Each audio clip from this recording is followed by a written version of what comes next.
Olá, boa noite. Boa noite. O sábado de tensão máxima na Rússia. O chefe dos mercenários que lutam na Ucrânia dá início a uma rebelião contra o governo de Moscou. E Yevgeny Prigozhin coloca comboios a 200 quilômetros da capital russa, horas depois de acusar o Kremlin de atacar seus homens. O presidente Putin classifica a revolta de traição. A segurança é reforçada na Praça Vermelha. No fim do dia, Prigozhin anuncia o fim da ofensiva para evitar um banho de sangue. Nossos repórteres analisam o impacto da rebelião na guerra da Ucrânia. E no futuro político do líder russo Vladimir Putin. Você vai ver também os gols de sábado pelo Campeonato Brasileiro. A alegria e as cores que tomam conta das festas na noite de São João. O Jornal Nacional está começando.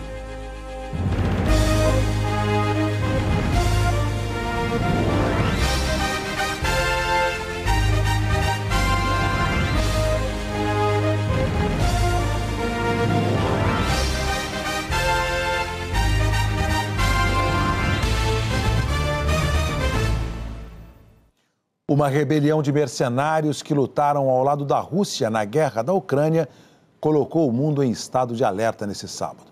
A tensão só diminuiu no fim do dia, quando o chefe do grupo Wagner aceitou um acordo e retirou as tropas de solo russo. O aliado virou traidor. Durante meses, Yevgeny Prigozhin liderou o grupo de mercenários Wagner na sangrenta batalha pela cidade ucraniana de Bakhmut. Seus combatentes lutaram e morreram ao lado das tropas russas na chamada Operação Militar Especial de Vladimir Putin. Mas ontem, por volta das 3h30 da tarde, horário de Brasília, ele acusou o exército russo de bombardear um acampamento do grupo formado por ex-militares e ex-prisioneiros. Prigozhin disse que um número grande de militantes morreu e prometeu retaliação. Não é uma tentativa de golpe, e sim uma marcha por justiça, ele insistiu. Minutos depois, o Ministério da Defesa russo negou as acusações. Reforçou a segurança na capital, Moscou, e disse que processaria Prigozhin por motim armado. Mesmo assim, no início da noite de ontem, soldados do grupo Wagner começaram a atravessar a fronteira com a Rússia sem resistência e entraram em Rostov-on-Don, a maior cidade do sul do país, com mais de 1 milhão de habitantes. Durante a guerra na Ucrânia, nem sempre é possível distinguir entre soldados russos e mercenários, já que o grupo Wagner também foi abastecido pelo Kremlin e muitas vezes todos usam o mesmo uniforme. Sem apresentar provas, Prigozhin voltou a acusar a Rússia de ordenar ataques aéreos aos seus comboios. Disse ainda que os pilotos se recusaram a obedecer e que o grupo Wagner abateu um helicóptero russo. Por volta das 9 da noite, no horário do Brasil, autoridades russas acusaram o chefe do grupo mercenário de começar uma guerra civil e pediram a prisão dele. Também colocaram militares em prontidão total.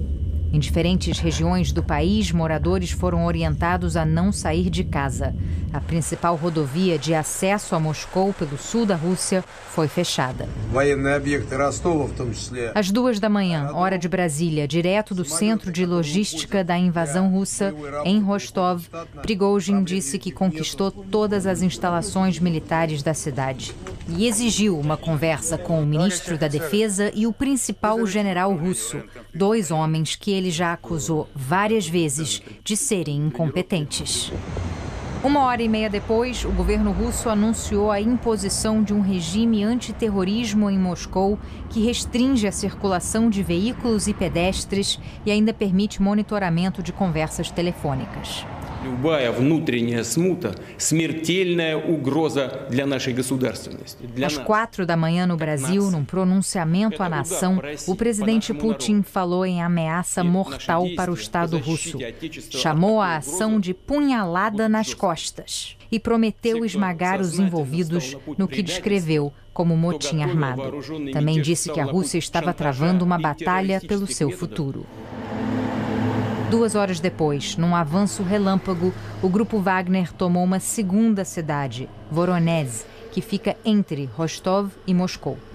Vídeos mostram o que parecem ser bloqueios improvisados em estradas e até uma escavadeira quebrando o asfalto para atrasar a marcha dos mercenários. O prefeito de Moscou mandou esvaziar prédios públicos e cancelou eventos ao ar livre até 1º de julho. Voos domésticos saindo da capital se esgotaram. O Ministério da Defesa aqui do Reino Unido descreveu a situação como o desafio mais significativo ao Estado russo nos últimos tempos. Disse que a rivalidade entre o Grupo Wagner e o Ministério da Defesa russo se transformou em confronto militar total e que agora a lealdade das forças de segurança da Rússia vai ser a chave para o desenrolar dessa crise. По поводу предательства Родины, президент глубоко ошибся. Ainda de manhã, Prigozhin respondeu ao Putin. Disse que o presidente estava profundamente enganado em considerá-lo um traidor. Не собирается по требованию президента ФСБ или еще кого-нибудь. Все, кто сознательно встал на путь предательства. Horas depois, Putin assinou uma lei que permite a detenção por até 30 dias para quem não cumprir a lei marcial. E o governador de Lipetsk confirmou a chegada do Grupo Wagner à região, que fica a menos de 400 quilômetros de Moscou. No início da tarde, no Brasil, um comboio de veículos militares chamou a atenção. Eram tropas chechenas a caminho de Rostov. O líder checheno, Ramzan Kadyrov, disse que suas forças estavam prontas para ajudar a acabar com o motim armado. Por volta das 2 horas, outro aliado de Putin, o presidente de Belarus, Alexander Lukashenko, disse que tinha conseguido negociar um acordo com Prigozhin para acalmar a situação. Logo depois, o chefe do Grupo Wagner confirmou que os rebeldes iam retornar às bases para evitar um derramamento de sangue.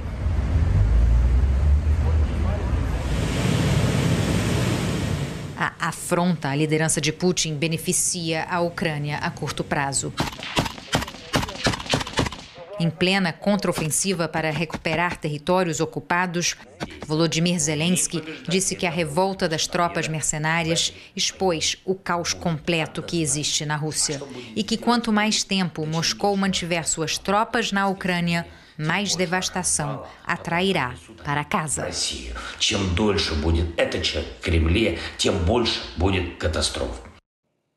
No fim do dia, o governo russo divulgou detalhes do acordo fechado com a ajuda de Belarus. Quem tem as informações é o correspondente em Lisboa, Leonardo Monteiro. Boa noite, Leonardo. Boa noite, Ana Paula. Boa noite, Heraldo. Boa noite a todos. O porta-voz russo Dmitry Peskov anunciou que os mercenários do Grupo Wagner que marcharam em direção a Moscou não serão processados, em reconhecimento aos serviços prestados. E os que se recusaram a participar da rebelião vão assinar contratos com o Ministério da Defesa russo. O Kremlin afirmou que evitar derramamento de sangue era mais importante do que punir pessoas e que nada vai afetar a ofensiva militar da Rússia na Ucrânia. O porta-voz também anunciou que o chefe do grupo mercenário Wagner se mudará para Belarus, país que intermediou o acordo, mas afirmou que naquele momento não sabia o paradeiro de Evgeny Prigozhin. Horas depois desse anúncio oficial, imagens mostraram Prigozhin num comboio deixando o quartel-general da cidade russa de Rostov. Ele aparece sorrindo e sendo cumprimentado por pessoas. Já de madrugada, o governador da província confirmou que os mercenários deixaram a cidade menos de 24 horas depois de terem tomado Rostov. Imagens mostraram moradores nas ruas enquanto as tropas deixavam o local. Antes do acordo que pôs fim à rebelião dos mercenários contra Moscou, líderes de vários países acompanharam com atenção as notícias vindas da Rússia. É uma guerra que desde o início afeta o mundo inteiro, mas com impactos diretos nos europeus. Por isso, hoje, desde cedo, líderes do continente reagiram à rebelião do grupo mercenário contra os militares russos. As manifestações foram feitas antes do recuo do Grupo Wagner. A cautela maior foi em países que têm fronteira com a Rússia. A primeira-ministra da Estônia disse que não há ameaça direta ao país. Mas, de qualquer forma, Kaja Kallas mandou reforçar a segurança na fronteira e pediu que os cidadãos não viajem para qualquer parte da Rússia. Na Letônia, o governo afirmou que estava acompanhando de perto o desenrolar da situação e trocando informações com aliados. O país também reforçou a segurança e suspendeu a entrada de russos em seu território. Na Lituânia, que tem fronteira com o enclave russo de Kaliningrado, o ministro das Relações Exteriores escreveu: "Nós não estamos distraídos, vemos claramente no caos. O objetivo, como sempre, é vitória e justiça para a Ucrânia. A hora é agora." As manifestações de preocupação repercutiram em toda a Europa Ocidental. Aqui em Portugal, o governo reforçou que é preciso evitar viagens para a Rússia e pediu aos portugueses que já estão lá que evitem locais públicos e deslocamentos desnecessários. A presidência da França disse que continua focada no apoio à Ucrânia. E a primeira-ministra da Itália, Giorgia Meloni, afirmou que a agressão contra a Ucrânia está causando instabilidade na Federação Russa. O governo da Alemanha disse que acompanha tudo e mantém contato próximo com os seus parceiros internacionais. A Polônia monitora continuamente a situação para além de suas fronteiras com a Rússia. Representantes da União Europeia afirmaram que o apoio à Ucrânia continua inabalável. Na República Tcheca, o ministro do Exterior alfinetou os russos. Disse que está chegando a hora de passar as férias de verão na Crimeia, a península ucraniana que a Rússia anexou há quase 10 anos. Em Londres, o primeiro-ministro britânico Rishi Sunak disse que está em contato com os aliados e que a coisa mais importante para todos os lados nesse momento é ser responsável e proteger os civis. A onda de preocupação atingiu também o Oriente Médio. O ministro das Relações Exteriores do Irã ligou para a aliada Rússia para transmitir a confiança de que a Rússia, um vizinho e amigo, vai sair dessa situação. O presidente da Turquia também telefonou para Vladimir Putin e pediu ao colega russo para agir com bom senso. Como a gente viu, todas essas manifestações pelo mundo foram feitas antes do recuo das tropas mercenárias. Mas os governos ainda estão acompanhando com atenção os desdobramentos da situação na Rússia. Depois do anúncio do acordo, o primeiro-ministro da Polônia chegou a dizer que a tensão poderia aumentar na fronteira com Belarus. Mas o presidente da Polônia minimizou a situação, dizendo que o episódio é um assunto interno da Rússia. O primeiro-ministro israelense, Benjamin Netanyahu, também classificou o episódio como um assunto interno da Rússia e, num comunicado, afirmou que está monitorando de perto os acontecimentos. Até agora, o presidente Vladimir Putin não se manifestou publicamente. 3.000 soldados chechenos de elite se posicionaram em Moscou para defender a capital russa, de acordo com a emissora estatal chechena. Ana Paula. Obrigada, Leonardo. E os Estados Unidos foram um dos primeiros países a reagir a essa escalada de tensão na Rússia ainda ontem à noite. O clima de tensão na Casa Branca continuou durante todo o sábado. Vamos chamar nossa correspondente Raquel Krahenbuhl com as informações. Boa noite, Raquel. Boa noite, Ana, Heraldo. Boa noite a todos. Olha, um dia de cautela e observação aqui na Casa Branca. O porta-voz do Conselho de Segurança Nacional disse que continuam monitorando a situação. Agora há pouco, quando eu conversei com ele, como fazem já desde ontem à noite, quando autoridades ficaram aqui até de madrugada. Hoje pela manhã, o presidente Joe Biden se encontrou com a equipe de segurança nacional, incluindo os secretários de defesa, de Estado e os chefes da inteligência dos Estados Unidos. E telefonou para o presidente da França e para os primeiros ministros do Reino Unido e da Alemanha. Depois, Biden foi para Camp David, a residência de repouso do presidente americano, acompanhado do assessor de segurança nacional, e de lá continuou monitorando a situação. O que chamou a atenção de muita gente hoje, Ana, foi o silêncio da China, aliada da Rússia. O governo não divulgou nenhum comunicado oficial. Agora, aqui na Casa Branca, o clima é mais calmo, a tensão parece ter se dissipado, mas as autoridades ainda agem com cautela enquanto buscam mais informações sobre o que realmente aconteceu. Fontes com quem conversei desde ontem à noite disseram que não acreditam que a intenção do Grupo Wagner era um golpe de Estado ou uma guerra civil, porque o grupo não teria força para isso. Uma fonte afirmou que parecia mais uma tentativa do chefe do grupo de tomar o controle das forças militares da Rússia. De vendedor de cachorro-quente a um dos homens mais influentes da Rússia. A história de brutalidade de Evgeny Prigozhin, de 62 anos, vem de muito antes de ele comandar o Grupo Wagner, a milícia sanguinária que serviu a Vladimir Putin e agora o enfrentou. Em 1981, Prigozhin foi condenado a 13 anos de prisão por assaltos nas ruas de São Petersburgo, a mesma cidade de Putin, que na época ainda se chamava Leningrado. Acabou solto em 1990, um ano antes do colapso da então União Soviética.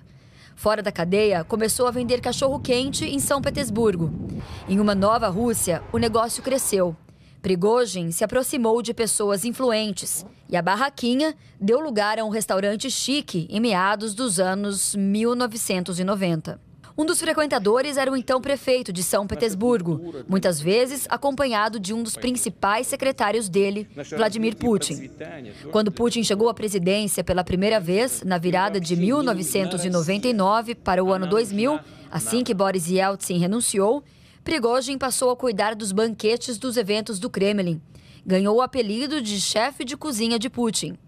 Só que o jeito violento de Prigozhin chamou a atenção do presidente para outro fim.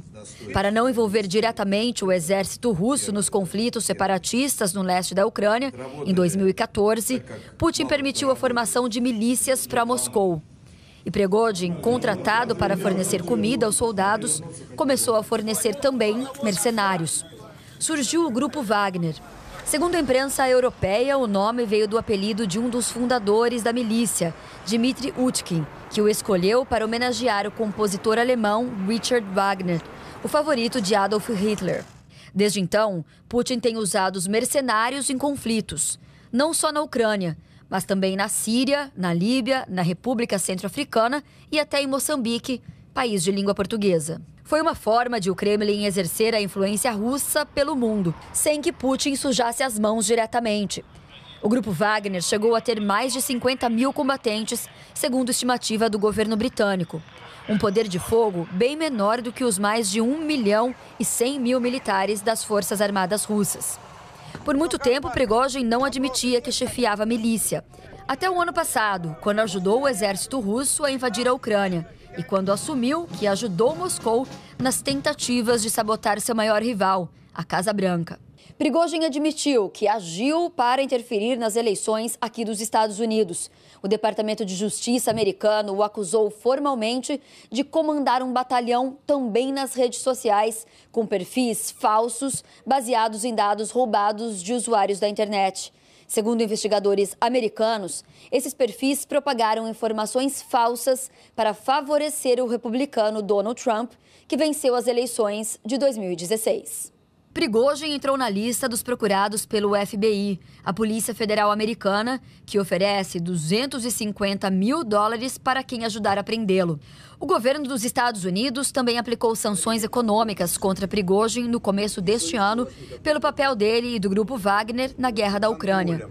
O jornal americano Wall Street Journal publicou hoje que novas medidas contra ele devem ser suspensas temporariamente para evitar uma sinalização de que os Estados Unidos tomaram lado nesse conflito interno na Rússia. Os métodos de atuação do grupo pelo mundo levantaram críticas do Ocidente e também das Nações Unidas, que acusaram a milícia de estupros, tortura e execuções. Em dezembro de 2022, o secretário de Estado americano, Antony Blinken, denunciou: ouvimos repetidas preocupações de que o Grupo Wagner explora a insegurança, ameaça a estabilidade, mina a boa governança, rouba riquezas minerais de países e viola os direitos humanos. Com o decorrer da guerra, Prigozhin passou a se mostrar cada vez mais crítico ao governo russo, especialmente aos chefes militares. Disse que a elite do país não levava a guerra a sério e que a situação poderia levar a Rússia a uma nova revolução como a de 1917. Ameaçou ainda retirar o Grupo Wagner da cidade ucraniana de Bakhmut, massacrada pelos mercenários. E segundo documentos do governo dos Estados Unidos, aos quais a imprensa teve acesso, ameaçou também trair o Kremlin e repassar a localização dos soldados russos ao exército da Ucrânia. Prigozhin ainda responsabilizou o ministro da Defesa e o comandante das Forças Armadas russas pelas milhares de mortes de combatentes pagos para defender Moscou Esse descontentamento foi registrado em vídeo gravado em maio. O chefe do grupo Wagner pedia mais munição e reclamava, aos berros e palavrões, do mesmo governo russo que o tornou um dos homens mais poderosos do maior país do mundo. A seguir, o impacto da rebelião do grupo Wagner na guerra da Ucrânia. E como fica o futuro político do presidente russo Vladimir Putin?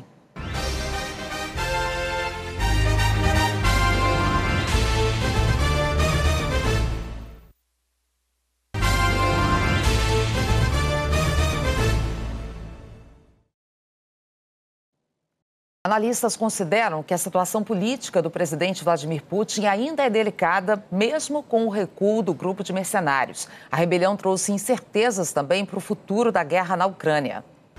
Desde a invasão russa na Ucrânia, há 1 ano e 4 meses, a imagem que Vladimir Putin procura transmitir é a de homem forte e senhor da guerra.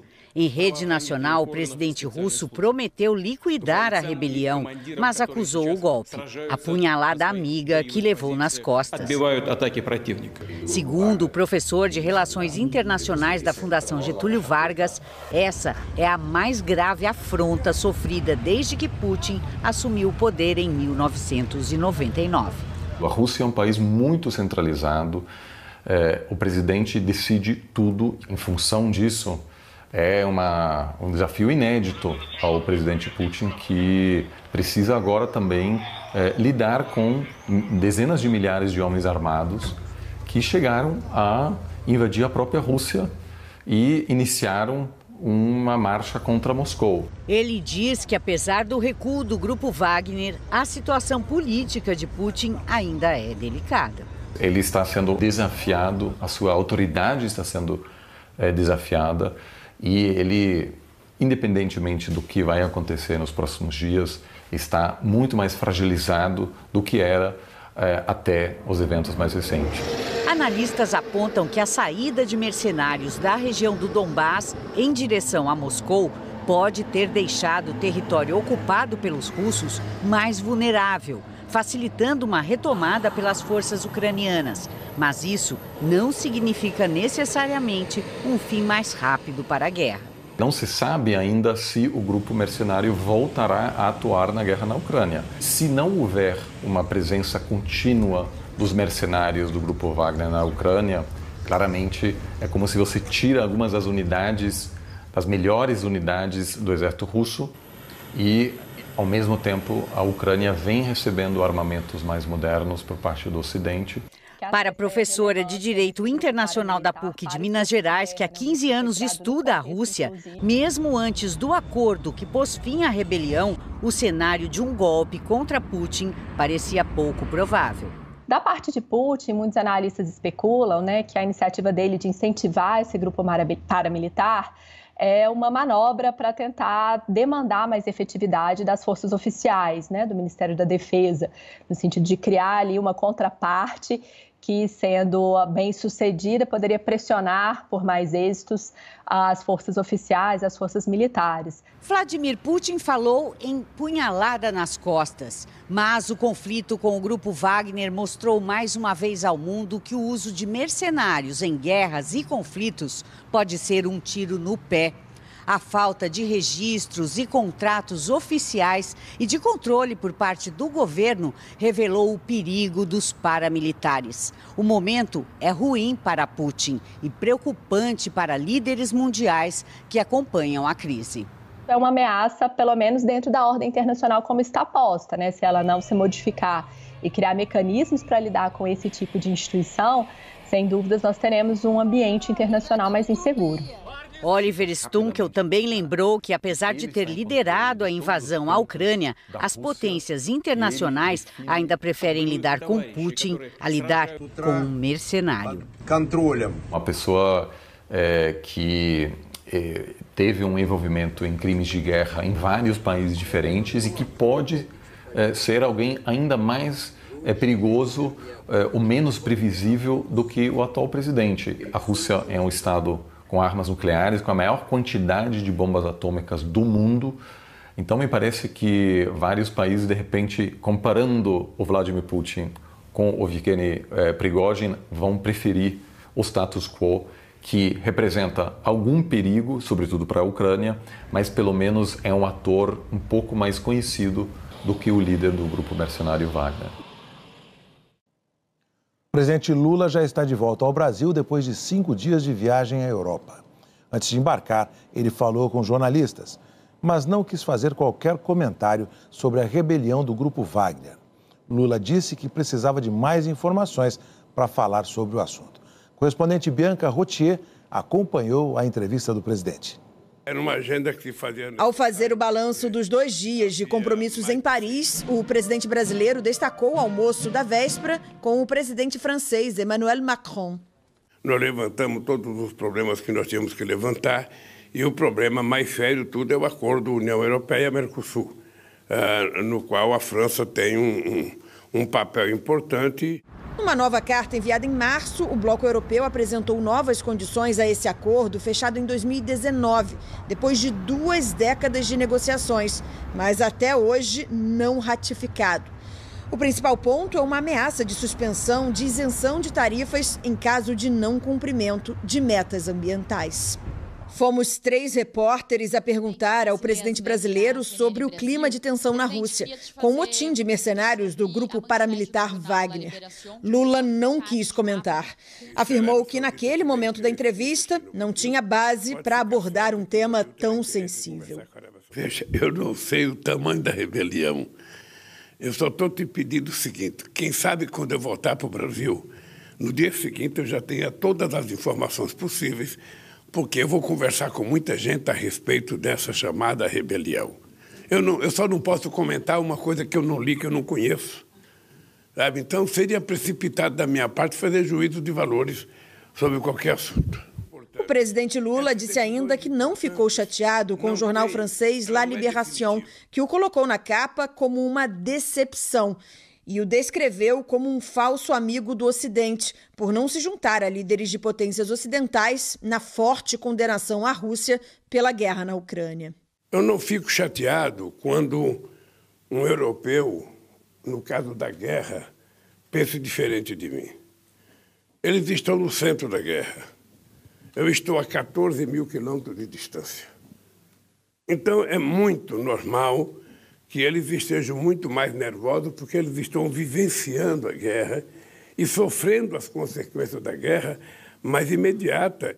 Lula também comentou o fato de ter desistido na última hora de um jantar previsto na agenda.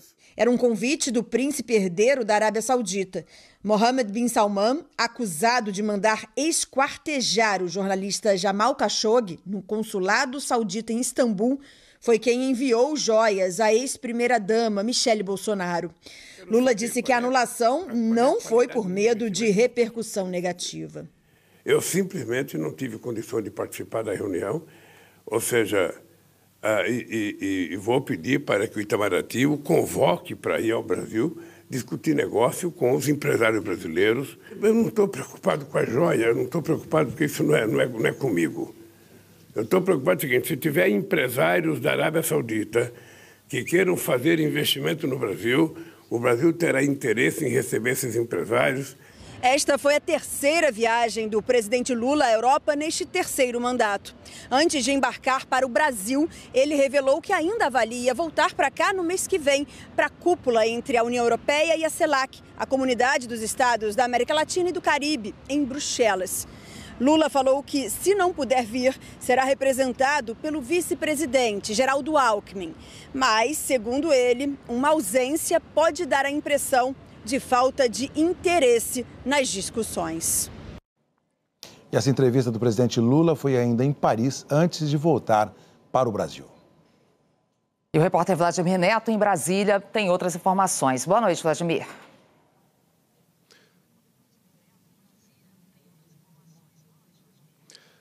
Boa noite, Ana Paula. Boa noite a todos. Pois é, depois de uma viagem de quase 13 horas com escala em Cabo Verde, o presidente Lula pousou em Brasília por volta de 6 da tarde. Ele chegou aqui ao Palácio da Alvorada de helicóptero e não falou com a imprensa sobre a situação na Rússia. De acordo com assessores, durante a viagem, o presidente conversou com o ministro de Relações Exteriores, Mauro Vieira, e foi sendo informado sobre o desenrolar da crise. Hoje, o assessor especial de Lula para assuntos internacionais, embaixador Celso Amorim, participou de uma reunião na Dinamarca com conselheiros de segurança de países como Estados Unidos, França, Alemanha e Reino Unido. O objetivo do encontro era discutir um possível plano de paz para acabar com a guerra na Ucrânia. Eu falei com Celso Amorim logo depois. Ele me disse que a reunião serviu como um primeiro passo para debater a criação de um grupo para negociar o fim da guerra. E também hoje, mais cedo, em meio à tensão do dia, a Embaixada do Brasil em Moscou divulgou um comunicado pedindo aos brasileiros na Rússia que sigam as orientações de segurança das autoridades locais e evitem aglomerações e deslocamentos desnecessários. Heraldo, Ana Paula. Vladimir Neto, direto de Brasília, Palácio da Alvorada ao fundo. Ainda nessa edição, outras informações sobre o fim da rebelião do Grupo Wagner. E a seguir, as comemorações do São João em Pernambuco. Um festival de luzes colore o céu de Copacabana.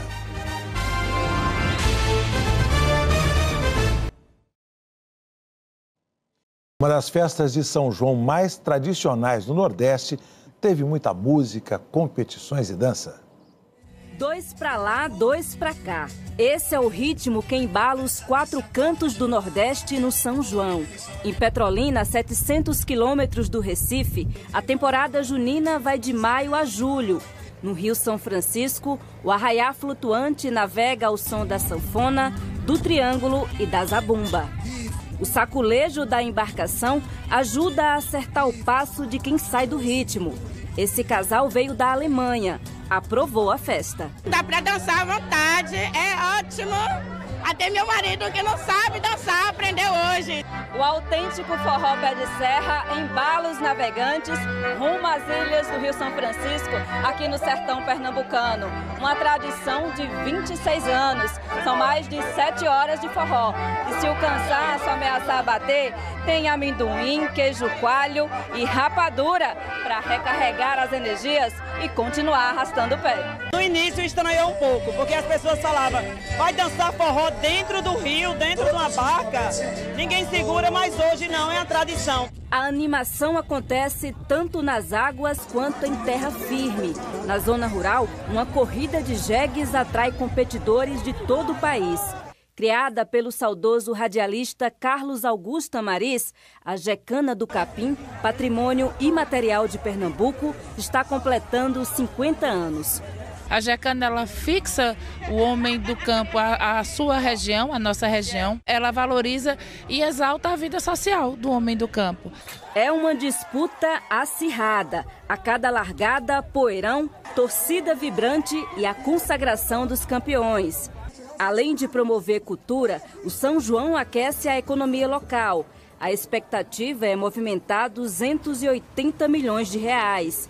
No pátio de eventos Ana das Carrancas, mais de 40 atrações. Entre elas, Limão com Mel, Léo Santana e o filho do sertão, João Gomes.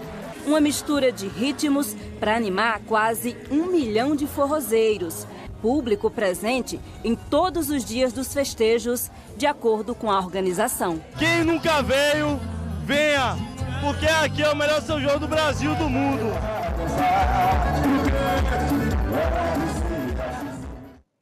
E o Festival de Luzes está colorindo o céu da praia de Copacabana, no Rio, nesse fim de semana. Dias mais curtos, noites mais longas. O inverno é um convite para ver a lua e as estrelas. Aí veio o homem e disse: vamos assistir uma decolagem de estrelas para transformar o céu da noite carioca em um espaço de arte, tecnologia, um espaço de conexão com o nosso ser humano ancestral, né? O artista Alexis Anastasiou comanda um espetáculo composto por 135 drones, 8 projetores e 4 canhões de laser. É o Festival de Luzes, que este fim de semana ilumina o céu de Copacabana. Uma apresentação inspirada em mistérios antigos e contemporâneos. Essas pessoas que mostravam essas imagens, né, elas usavam as imagens para ilustrar histórias misteriosas. E atualmente a gente tem histórias misteriosas que são os OVNIs, né, os discos voadores. A Pedra do Leme virou tela de artes rupestres digitais. O que estariam dizendo os povos pré-históricos com seus desenhos em rochas e cavernas? O laser prepara o clima para a subida dos drones. A esquadrilha decola e estampa no céu objetos voadores não identificados e ETs que seguram o código da vida com DNA nas mãos. Outra pergunta que intriga os terráqueos: estaremos sozinhos no universo? Uma emoção, uma alegria, né? Muito bonito, assim, de ver. E chega a dar até um medinho, assim, né? Porque vai que existe mesmo, né? E tem também um outro mistério que não está exatamente na concepção do show, mas está na boca do povo aqui reunido para ver o espetáculo. Como essas imagens se formam no céu? A gente fica tentando imaginar como é que eles fazem essas coisas, assim, não sei, é bem misterioso. Cada drone é um robô que carrega uma luz e tem que ser rigorosamente posicionado a cada passo da coreografia aérea. A varinha de condão dessa mágica tem um nome científico: geolocalização. 15 satélites mandam o sinal do GPS para cada um desses equipamentos, que estão conectados com redes de rádio, Wi-Fi e GPS. Envolve física, matemática, computação, astronomia. E, acima de tudo, é tecnologia a serviço da arte, despertando emoções e sentimentos únicos. Vamos então ver a previsão do tempo para todo o país? Tá. O Thiago Scheuer, aqui está ele. Olá, Thiago, boa noite. Oi, Heraldo, boa noite para você, para a Ana e para você que está com a gente aqui no JN.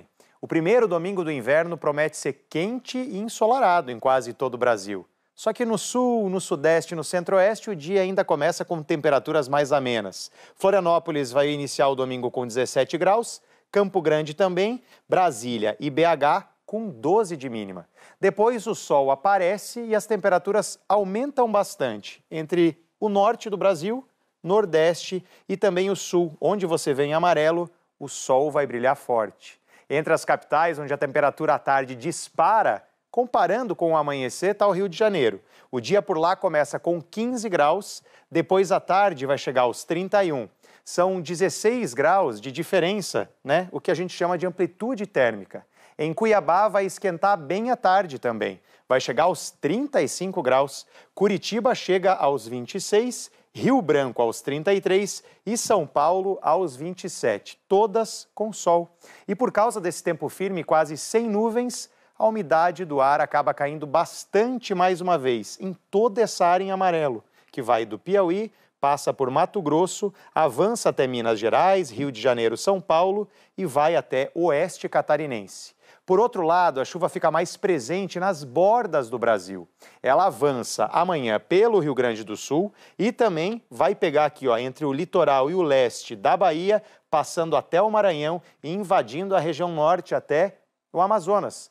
João Pessoa vai ter 20 milímetros de chuva, Aracaju 10, Boa Vista e Porto Alegre também. Agora, essa chuva entre o Nordeste e o Norte ainda vai ficar presente ao longo da semana que vem.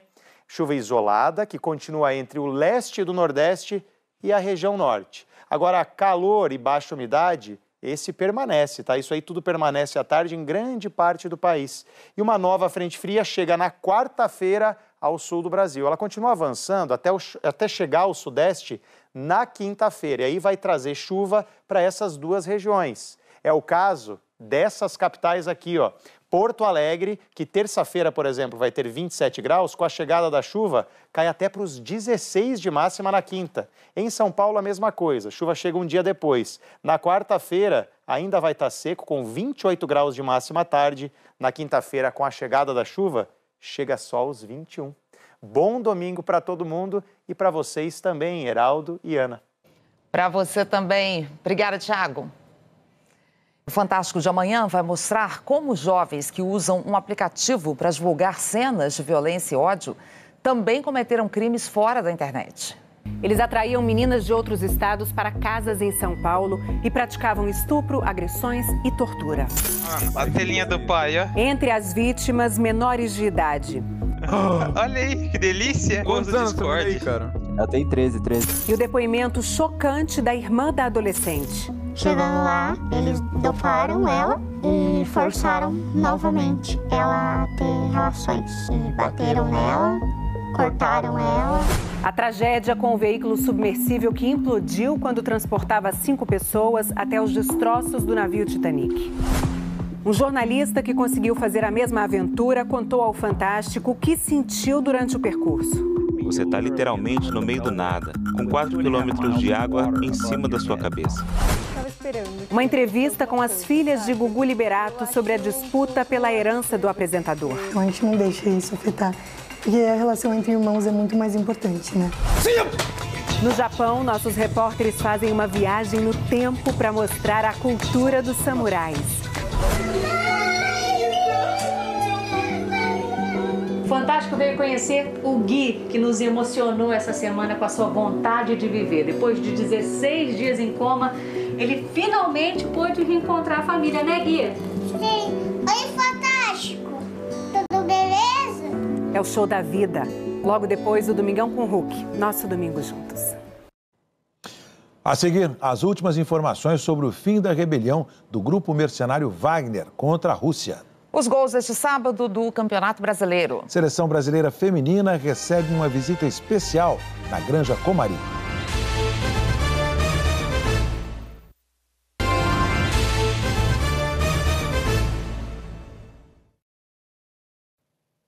A seleção brasileira feminina participou hoje do penúltimo dia do período de treinos na Granja Comari e recebeu jogadoras de um projeto social do Rio de Janeiro. A relação da Tainá com a bola não começou assim tão fácil. No começo de tudo era uma briga, né? Ela não queria ficar no meu pé, sempre corria de mim, mas agora é aqui, domino, passo, jogo. Quando veio a intimidade, ela descobriu muito mais do que um esporte. Ai, chorei. E é uma relação, muito forte por causa disso. Porque o futebol me tirou de uma depressão e